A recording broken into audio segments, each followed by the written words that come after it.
নির্বাচন আগে নাকি সংস্কার, নতুন বিতর্কে দেশ। বিএনপি ও জোট শরিকরা চায় আগে ভোট, ভিন্ন মত জামাত এনসিপির।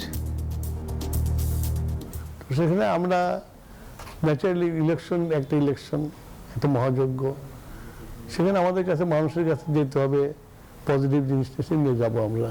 সে সময় যখন আসবে তখন আমরা কেন্দ্রীয়ভাবে চূড়ান্ত প্রার্থী তালিকা ঘোষণা করেই নির্বাচনের অংশগ্রহণ করব ইনশাআল্লাহ। 4 দিনের সফরে কাল বিকেলে ঢাকায় আসছেন জাতিসংঘ মহাসচিব। কক্সবাজারের লাখো রোহিঙ্গার সঙ্গে অংশ নেবেন ইফতারে। শাপলা চত্বরে গণহত্যার মামলায় শেখ হাসিনা, ইমরান সহ 9 জনের বিরুদ্ধে গ্রেপ্তারি পরোয়ানা। ন্যায় বিচারের প্রত্যাশা হেফাজতের। ধর্ষণ সংক্রান্ত আইন সংশোধনের কাজ শুরু। 5 দফা দাবি নিয়ে সচিবালয়ে আইন উপদেষ্টার সাথে ধর্ষণ বিরোধী মঞ্চের সাক্ষাৎ। এমবিবিএস বিডিএস ডিগ্রি ছাড়া নামের আগে লেখা যাবে না ডাক্তার, হাইকোর্টের রায়। 4 দফা দাবিতে ঢাকায় ইন্টার্ন চিকিৎসকদের সমাবেশ। পাকিস্তানে চলন্ত ট্রেনে বেলুচ আর্মির হামলায় অন্তত 27 জন নিহত। জিম্মি দশা থেকে 155 জনকে উদ্ধার, অভিযান অব্যাহত। এবং অবশেষে আন্তর্জাতিক ক্রিকেট থেকে অবসর নিলেন মাহমুদুল্লাহ রিয়াদ। ফেসবুক পোস্টে দিলেন বিদায়ের ঘোষণা। স্বাগত নিউজ 24 সংবাদে, আপনাদের সাথে আছি আমি সোহাগ বক্স। দেখছিলেন সংবাদ শিরোনাম, এবার বিস্তারিত। নির্বাচন আগে নাকি সংস্কার, এমন বিতর্কে এখন বাংলাদেশ। বিএনপি ও তার জোট শরিকরা চায় ডিসেম্বরের মধ্যেই হোক জাতীয় নির্বাচন, আর অপরদিকে বিচার ও সংস্কারের পর নির্বাচনের পক্ষে জামায়াত ইসলামী এবং জাতীয় নাগরিক পার্টি এনসিপি। তবে সব দলই বলছে ডিসেম্বরে জাতীয় নির্বাচন ধরেই এগুচ্ছে তারা। মাজহার ইসলামের রিপোর্ট। যেহেতু একটা টাইমলাইন আছে আর্লিয়েস্ট ইন ডিসেম্বর, সেটাকে মাথায় রেখে আমাদের প্রস্তুতি আমরা নিয়ে যাচ্ছি। জাতীয় নির্বাচনে ডিসেম্বরের টাইমলাইন অতিক্রম করতে চায় না নির্বাচন কমিশন। সিএসির এমন মন্তব্য রাজনীতির মাঠে তৈরি করেছে নানা আলোচনা সমালোচনা। প্রধান নির্বাচন কমিশনারের বক্তব্যকে বিএনপি ও তাদের সমমনারা স্বাগত জানালেও ভিন্ন মত এনসিপি ও জামাত ইসলামীর। বিএনপি ও বাম দলগুলোর প্রত্যাশা সরকার এবছরেই জাতীয় নির্বাচন করবে, আর সেই লক্ষ্য নিয়ে চলছে প্রস্তুতি। দলকে সুসংগঠিত করে নির্বাচনে যাব। তো সেখানে আমরা ন্যাচারালি ইলেকশন একটা মহাযজ্ঞ, সেখানে আমাদের কাছে মানুষের কাছে যেতে হবে, পজিটিভ জিনিসটা নিয়ে যাব আমরা। ওয়ার্কার্স পার্টির তো এক ধরনের রাজনৈতিক প্রস্তুতি আছে। এর আগের দুটো নির্বাচনে, বিশেষ করে আমরা 2008-এ আমরা অংশ নিয়েছিলাম আর 2018-তে, সেখানেও রাজনৈতিক সাংগঠনিক কাজ, গণসংগঠনের কাজ, গণসংযোগের কাজ, সেখানে এটা অব্যাহত আছে। বাংলাদেশ জামাত ইসলামী ও বিপ্লবীদের নতুন দল এনসিপির নেতারা বলছেন ডিসেম্বরে নির্বাচন হলেও তারা ভোটের জন্য প্রস্তুত। তবে বিচার ও প্রয়োজনীয় সংস্কার শেষে নির্বাচন করবে সরকার, এমন প্রত্যাশা তাদের। নির্বাচন যখন ঘনিয়ে আসবে বিভিন্ন মেরুকরণ হবে, কোন দল নির্বাচনে কোন প্রক্রিয়া অংশগ্রহণ করছে, এখানে দলগত হবে না জোটগত হবে না অন্য বোঝাপড়ার ভিত্তিতে হবে, এগুলো এখনো সময় আসে নাই। সে সময় যখন আসবে তখন আমরা কেন্দ্রীয়ভাবে চূড়ান্ত প্রার্থী তালিকা ঘোষণা করেই নির্বাচনের অংশগ্রহণ করব ইনশাআল্লাহ। আমাদের নির্বাচনের প্রস্তুতি আছে, নির্বাচন যখনই হোক আমরা নির্বাচনের প্রস্তুতি নিচ্ছি। সারা দেশে আমাদের যে কাঠামোটা জাতীয় নাগরিক কমিটি পর্যায়ে ছিল, সেটাকে আমরা এখন জাতীয় নাগরিক পার্টির পর্যায়ে মাইগ্রেট করার কথা ভাবছি, এবং ঈদের পর থেকে আমরা এটা নিয়ে আরো জোরে সোরে কাজ করব। জামাত ও এনসিপির নেতারা বলছেন গেল 15 বছরে ভোটারদের বড় একটি অংশ ভোট দিতে পারেনি। তড়িঘড়ি করে জাতীয় নির্বাচন হলে দেশে আবারও ফেসিবাদের পুনরুত্থান হতে পারে, এমন আশঙ্কাও তাদের। মাজহারুল ইসলাম, নিউজ 24, ঢাকা। কিছু লোভী রাজনৈতিক দল নির্বাচনের বিরোধিতা করছে, তারা যে কোনো উপায়ে ক্ষমতায় যেতে চায়, এমন মন্তব্য করে বিএনপির স্থায়ী কমিটির সদস্য মির্জা আব্বাস বলেছেন সংস্কারের উছিলায় নির্বাচন পেছানো জনগণ মানবে না। এদিকে বিএনপি চেয়ারপারসনের উপদেষ্টা জয়নুল আবদিন ফারুকের অভিযোগ, জাতীয় নাগরিক পার্টি এনসিপি গোলমাল শুরু করে জাতীয় নির্বাচন বিলম্বিত করার চেষ্টা করছে। রাষ্ট্র মেরামতে 31 দফা নিয়ে শাহজাহানপুর থানা বিএনপি আয়োজিত কর্মশালায় বক্তব্য রাখেন বিএনপির স্থায়ী কমিটির সদস্য মির্জা আব্বাস। তিনি বলেন, সরকার চাইলে দ্রুত সংস্কার করে জুন জুলাইয়ে নির্বাচন করা সম্ভব। কিছু লোভী রাজনৈতিক দল আছে। এই দলগুলো পাকিস্তান সৃষ্টির লগ্ন থেকে ভারত বিভক্তির থেকে শুরু করে আজ পর্যন্ত শুধু বিরোধিতাই করে গেল। দেশ প্রেমের লেশ মাত্র তাদের ভেতরে নাই। তারা দেশকে ভালোবাসে না, দেশের মানুষকে তারা ভালোবাসে না। তারা ভালোবাসে যেভাবেই হোক ক্ষমতায় থাকতে হবে, যেভাবেই হোক ক্ষমতায় যেতে হবে। ভোটে আসেন, ভোটকে ভয় পান কেন? নির্বাচনকে ভয় পান কেন আপনারা? বিএনপির সুনাম নষ্ট করলে দলের কোনো নেতাকর্মীকে ছাড় দেওয়া হবে না বলে সাফ জানিয়ে দেন মির্জা আব্বাস। বহু ছদ্মবেশে ঢুকতে পারে, এই লোকগুলোকে একটা একটা করে ধরে বাইরে ফেলে দেবেন, দরজার বাইরে। দলে এদের অবস্থান হবে না। বিএনপিতে কোনো অপকর্মকারী, কোনো দুষ্কৃতিকারী, কোনো চাঁদাবাজের জায়গা বিএনপিতে নাই এবং হবে না। এদিকে জাতীয় প্রেসক্লাবের সামনে নারীর প্রতি সহিংসতা, ধর্ষণ ও নিপীড়নের প্রতিবাদে নাগরিক অবস্থান কর্মসূচিতে বিএনপি চেয়ারপারসনের উপদেষ্টা জয়নাল ফারুক অভিযোগ করেন, নির্বাচন পেছাতে চক্রান্ত করছে জাতীয় নাগরিক পার্টি। এই নতুন দল আবার যেন এমন একটি গোলমাল শুরু করে নির্বাচনকে বিলম্বিত করার একটা প্রচেষ্টা চালিয়ে যাচ্ছে, এই কথাগুলো জনগণ বলা শুরু করেছে।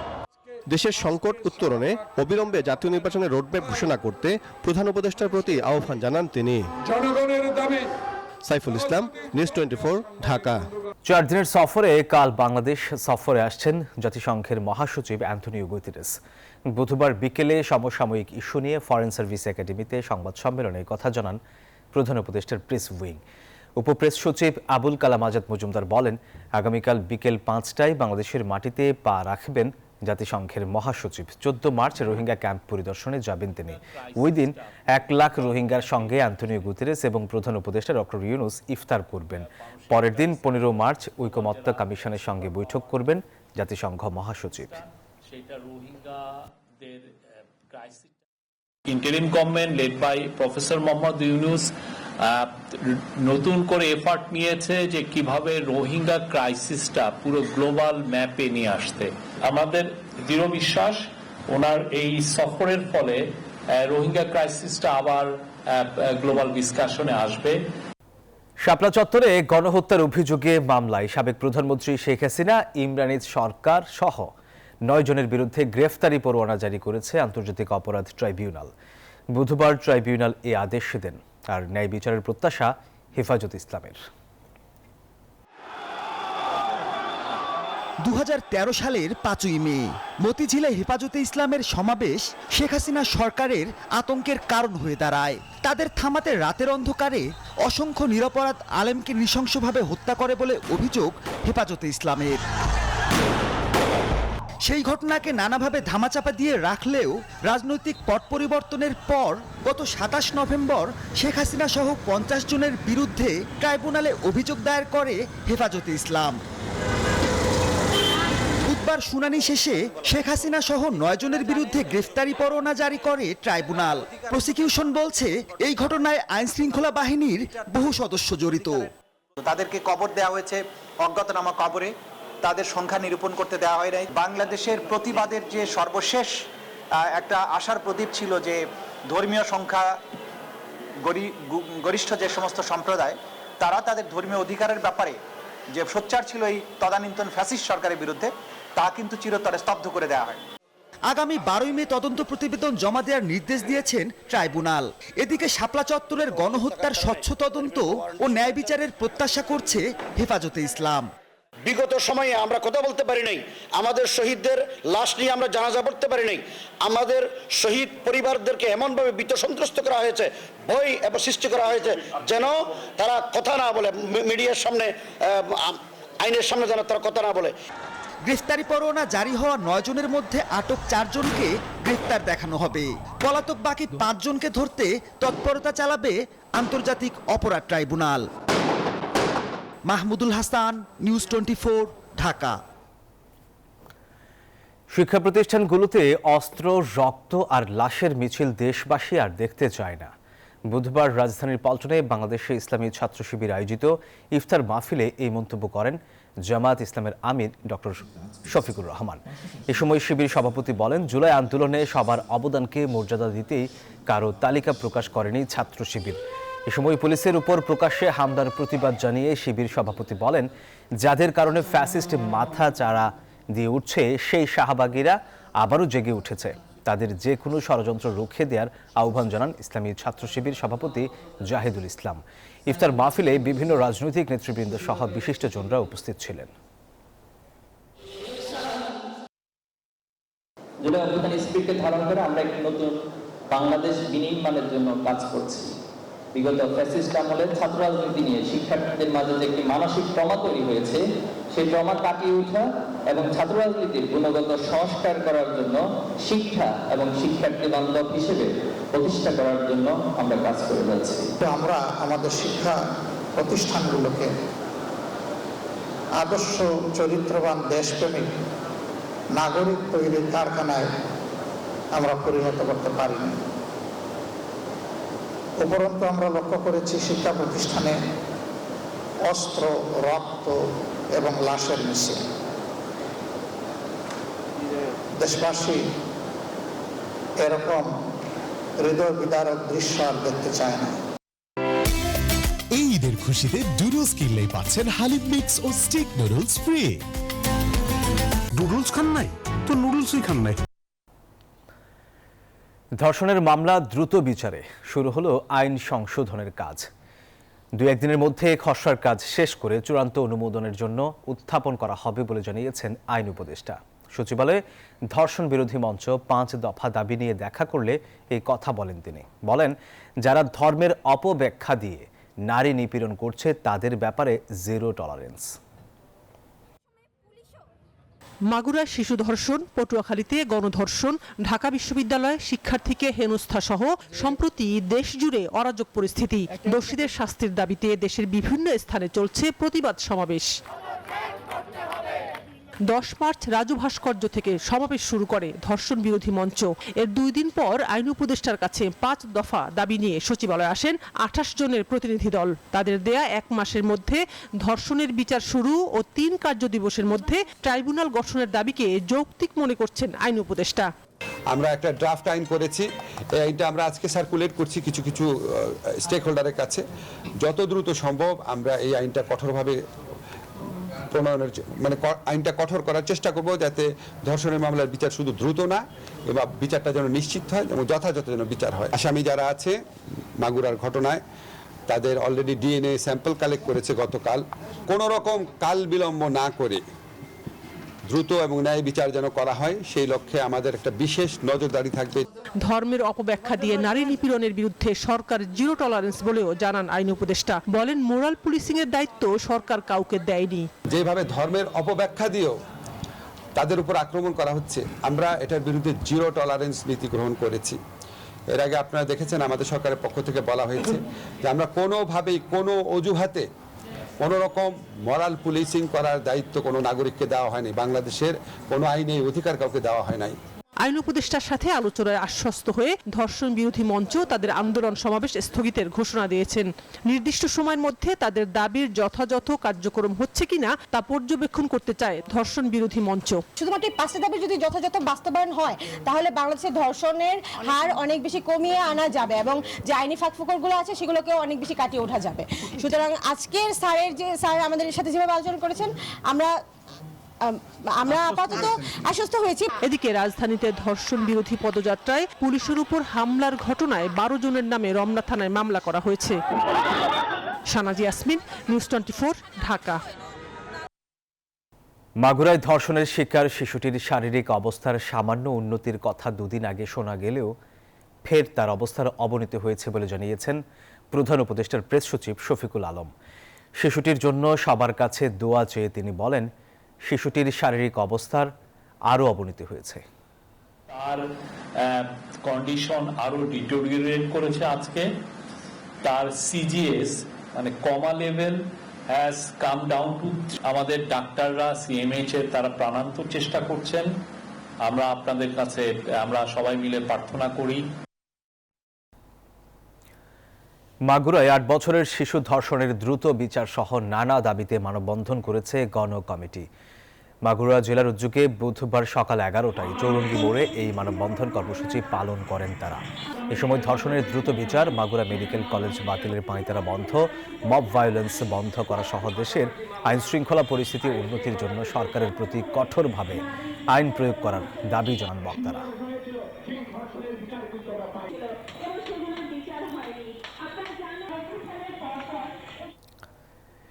এমবিবিএস, বিডিএস ডিগ্রিধারী ছাড়া কেউ নামের আগে ডাক্তার পদবি লিখতে পারবেন না। বুধবার এই রায় দিয়েছেন হাইকোর্ট। তবে হাইকোর্টের রায়ের আগে 4 দফা দাবি পূরণে ঢাকায় সমাবেশ করেছেন চিকিৎসক এবং শিক্ষার্থীরা।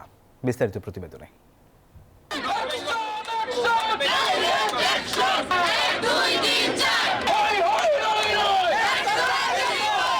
ভুয়া ডাক্তারদের বিরুদ্ধে স্লোগানে মুখর কেন্দ্রীয় শহীদ মিনার। 4 দফা দাবি পূরণে বুধবার ঢাকায় মহাসমাবেশ করে চিকিৎসক ও মেডিকেল শিক্ষার্থীরা। সেখান থেকে স্বাস্থ্য মন্ত্রণালয় অভিমুখে লং মার্চ করেন তারা। ওটিটি ড্রাগ লিস্ট আপডেট, ডাক্তার সংকট নিরসন, মানহীন চিকিৎসা প্রতিষ্ঠান বন্ধ করার পাশাপাশি চিকিৎসক সুরক্ষা আইনও দাবি করেন তারা। ভুয়া চিকিৎসার মাধ্যমে বিভিন্ন প্রকার ক্ষতি সাধন করে রোগীর, এতে করে রোগীর মারাত্মক ক্ষতি সাধিত হয়। আমরা চাই যে এজন্য যে শুধুমাত্র এমবিবিএস এবং বিডিএস ডিগ্রিধারী যারা শুধুমাত্র তারাই হচ্ছে আপনার ডাক্তার পদবি ব্যবহার করতে পারবে। চিকিৎসক যে সংকট আছে, প্রান্তিক পর্যায়ে যে মানুষ সেবা পাচ্ছে না, ওই সংকট নিরসনের জন্য নিয়োগ বৃদ্ধি করতে হবে এবং বিসিএস এর বয়সসীমা 34 বছর করতে হবে। চিকিৎসা সেবার মান ধরে রাখতে পেশাটাকে যথাযোগ্য মানদণ্ডে পরিচালনা করার আহ্বান জানান মেডিকেলের চিকিৎসকরা। আপনি আমার কাছে আসলেন, জ্বর সর্দি কাশি নিয়ে, আমি হয়তো আপনাকে একটা চিকিৎসা দিয়েছিলাম, আপনার ফ্যামিলি মেম্বার অমুক অসুস্থ হলো, একই রকম মনে হচ্ছে আপনি দিয়ে দিলেন, তাহলে আপনিও ডাক্তার, একই সমস্যা। আমরা চাচ্ছি যে এই ডাক্তারিটা বন্ধ হোক। তারা মনে করে নামের আগে ডাক্তার থাকলে সে ডাক্তার, কিন্তু ওই ডাক্তারটার প্রয়োজনীয় যোগ্যতা আছে কিনা, ডিগ্রি আছে কিনা সেটা সে জানে না। যে কোনো প্রতিনিয়ত তারা সস্তা মনে করে অপচিকিৎসার শিকার হচ্ছে। চিকিৎসক শিক্ষার্থীদের বিক্ষোভে যখন উত্তাল রাজপথ, তখন তাদের জন্য সুখবর দিলেন উচ্চ আদালত। এক রায়ে হাইকোর্ট বলছে এমবিবিএস ও বিডিএস ডিগ্রি ছাড়া কেউ আর নামের পাশে লিখতে পারবেন না ডাক্তার। আদালতের প্রত্যাশা, এতে চিকিৎসা সেবায় কমবে প্রতারণা। যাদের কারণে অ্যান্টিবায়োটিক রেজিস্ট্যান্ট বাংলাদেশে মারাত্মক আকারে ছড়িয়ে পড়ছে, স্টেরয়েডের মিসইউজ যারা করতেছে, এই লেভেলের প্রতারকদের বাংলাদেশের মাটিতে জায়গা হবে না, তাদেরকে শক্ত হাতে দমন করা হবে আইনি প্রক্রিয়ার মাধ্যমে, আমরা এটা আশা করি। প্রতি বছর 4 থেকে 5 হাজার চিকিৎসক নিয়োগ এবং 10 হাজার চিকিৎসক নিয়োগ দিয়ে শূন্য পদ পূরণ করার দাবি জানান তারা। আরিফুল ইসলাম, নিউজ 24, ঢাকা। 5 দফা দাবি আদায়ে দেশব্যাপী সরকারি হাসপাতালের মেডিকেল শিক্ষার্থীদের ক্লাস বর্জন এবং ডাক্তারদের কর্মবিরতিতে অচল হয়ে পড়ে ঢাকা মেডিকেলের বহির্বিভাগ। বুধবার সকাল থেকে ঢাকা এবং ঢাকার বাইরে থেকে আসা রোগীদের পোহাতে হয় তীব্র ভোগান্তি। জরুরি বিভাগ, আইসিইউ এবং সিসিইউ সেবা চালু থাকলেও বন্ধ থাকে বহির্বিভাগ ও আন্তঃবিভাগের চিকিৎসা সেবা। আন্দোলনের ফলে চট্টগ্রামে সকাল 10টা পর্যন্ত আউটডোরে চিকিৎসা দিলেও হঠাৎ করে চিকিৎসা সেবা বন্ধ করে দেওয়ায় বিপাকে পড়েন রোগীরা। বহির্বিভাগের জরুরি চিকিৎসা সেবা বন্ধ থাকে রাজশাহী মেডিকেলেও। একই দাবিতে বিক্ষোভ করেছে রংপুরের ইন্টার্ন চিকিৎসকরাও। রবিবার আসছিলাম, কই কি বুধবার আসেন, অনেকক্ষণ বইরা থেকে এনে পাঠায়, পরে কোনো হবে না, তো রবিবারে বুধবার আসেন। তো আইসি টিকিট কিনছি, কি করছি, পরীক্ষা দিয়ে যাওয়া হলো, পরীক্ষারই বদ্ধ করে লাগছে। তো বারে বাচ্চা নিয়ে এটা কি সম্ভব, দূরের থেকে আসা। তো ওনারা আজকে আসার জন্য ডেট দিচ্ছে অপারেশনের 10 দিন পরে। আমি 8টা বাসায় আইসা এই পর্যন্ত আমি কোনো টিকিট পাই না, কোনো চিকিৎসা পাই না। মূলত রুগী নিয়ে আসতে যানজটে 12টা বাজছে। আমরা আসার পরে দেখি আউটডোর বন্ধ, টিকিট কাউন্টারে কেউ নাই। এনআইডির বিষয়ে নির্বাচন কমিশন থেকে সরকারকে চিঠি দিলেও কার্যকর পদক্ষেপ না নেয় আগামীকাল স্ট্যান্ড ফর এনআইডি কর্মসূচি ঘোষণা দিয়েছে ইলেকশন কমিশন অফিসার্স অ্যাসোসিয়েশন। বুধবার দুপুরে আগারগাঁওয়ে নির্বাচন কমিশন ভবনের মিডিয়া সেন্টারে সংবাদ সম্মেলনে এসব কথা জানান তারা। সংবাদ সম্মেলনে ইলেকশন কমিশন অফিসার্স অ্যাসোসিয়েশন আগামীকাল দেশব্যাপী নির্বাচন অফিসে সকাল 11টা থেকে দুপুর 1টা পর্যন্ত মানববন্ধন সহ অবস্থান কর্মসূচি ঘোষণা দেন। বলেন, এনআইডিকে কোনোভাবেই ভোটার তালিকা থেকে আলাদা করা ঠিক নয়। তারা জানান, এনআইডি অন্যত্র গেলে ডাটা সংগ্রহে সমন্বয়হীনতা দেখা দিবে, এতে ভোটার তালিকা হালনাগাদে ব্যাঘাত ঘটতে পারে। বিগত সরকারের স্বৈরাচারের সময় দেখেছি যে এনআইডি নিয়ে অনেক ব্যবসার চেষ্টা করা হয়েছে এবং ব্যবসা করেছে। Being election commission official election commission কাউকে এনআইডি নিয়ে ব্যবসা করার সুযোগ দেবে না। সারা দেশে আমাদের যে নির্বাচন অফিসগুলো আছে, আমরা আগামীকাল সকাল 11টা থেকে 1টা পর্যন্ত বিএনপির স্থায়ী কমিটির স্ট্যান্ড ফর সদস্য। এনআইডি আমরা এটা পালন করব এবং এর মধ্যেও যদি আমরা বলেছিলাম আগেই যদি কার্যকর করে পদক্ষেপ না আসে আমরা পরবর্তী সময়ে আমরা আলোচনা করে আমরা কর্মবিরতির সহ অন্যান্য কঠোর কর্মসূচির ঘোষণা করব। বিএনপির স্থায়ী কমিটির সদস্য সালাউদ্দিন আহমেদ বলেছেন, দেশ থেকে ফ্যাসিবাদ চলে গেলেও ফ্যাসিবাদী কালচার বন্ধ হয়নি। সকলে মিলে ফ্যাসিবাদ বিরোধী ঐক্য ধরে রাখলে সফল হওয়া সম্ভব। রাজধানীর বাড়িধারায় হেফাজতে ইসলাম বাংলাদেশ আয়োজিত ইফতার মাহফিলে এই কথা বলেন তিনি। কোনো শক্তি যেন সাম্প্রদায়িক সম্প্রীতি নষ্ট করতে না পারে সেজন্য সবাইকে সতর্ক থাকার আহ্বান জানান বিএনপির এই সিনিয়র নেতা। আগামী দিনের রাষ্ট্র সংস্কারের জন্য শক্তিশালী সংসদ প্রতিষ্ঠা করতে হবে বলেও মন্তব্য করেন সালাউদ্দিন আহমেদ। এই দেশ ফ্যাসিস্ট মুক্ত হয়েছে, কিন্তু ফ্যাসিবাদী কালচার, ফ্যাসিবাদী প্রচারণা, ফ্যাসিবাদী দূষরদের বাংলাদেশে অস্থিরতা সৃষ্টির পায়তারা বন্ধ হয়নি। আমরা যদি সবাই ঐক্যবদ্ধ থাকি এবং ফ্যাসিবাদ বিরোধী যে জাতীয় ঐক্য গঠিত হয়েছে এটাকে আমরা সবাই ঊর্ধ্বে তুলে ধরে আমাদের জীবনে এই ফ্যাসিবাদ বিরোধী ঐক্যকে যদি এই জাতীয় জীবনে শক্তিতে রূপান্তরিত করে এই জাতিকে এগিয়ে নিয়ে যেতে চাই, তাহলে ইনশাআল্লাহ আমরা কামিয়াব হব। আশ্রিতাকে ধর্ষণ চেষ্টার জেরেই খুন হন হাবিবুল্লাহ বাহার কলেজের ভারপ্রাপ্ত উপাধ্যক্ষ মোহাম্মদ সাইফুর রহমান ভূঁইয়া। বুধবার সকালে সংবাদ সম্মেলনে পুলিশ জানায়, রোজার শুরুতে সাইফুর রহমান তার বাসায় আশ্রয় দিয়েছিলেন নাজেম ও রূপা নামের এক নবদম্পতিকে। রূপাকে যৌন নিপীড়নের পাশাপাশি স্বামীকে মেরে ফেলার হুমকিও দিয়েছিলেন সাইফুর। সোমবার সকালে রাজধানীর উত্তরার উত্তরখান থানা এলাকার পুরানপাড়ার একটি বাসা থেকে রক্তাক্ত অবস্থায় উদ্ধার করা হয় হাবিবুল্লাহ বাহার কলেজের ভারপ্রাপ্ত উপাধ্যক্ষ মোহাম্মদ সাইফুর রহমান ভূঁইয়াকে। পরে হাসপাতালে নেওয়া হলে চিকিৎসক তাকে মৃত ঘোষণা করে। এই ঘটনায় হত্যা মামলা দায়ের করে নিহতের ছোট ভাই নাজিম ও রূপা নামের এক দম্পতিকে ফরিদপুর থেকে গ্রেফতারের পর সংবাদ সম্মেলনে পুলিশ বলছে, কয়েকদিন আগে রেল স্টেশনে পরিচয় হওয়ার পর তাদের বাসায় আশ্রয় দেন সাইফুর। এরপর থেকেই বিভিন্নভাবে রূপার শ্লীলতাহানির চেষ্টা করে সাইফুর। রূপা বক্তব্য মতে আমাদের জিজ্ঞাসাবাদে যে বক্তব্য দিয়েছে, যে স্বীকার করেছে যে তার এই বিভিন্ন সময়ে এই সাইফুর রহমান তাকে শ্লীলতাহানি করত, তাদের যৌন লালসা তার পূরণ করার জন্য নানাভাবে তাকে যৌন নির্যাতন করত। 9 তারিখ রাতে ঘুমের সময় রূপার গায়ে হাত দিলে টের পেয়ে যায় স্বামী নাজিম।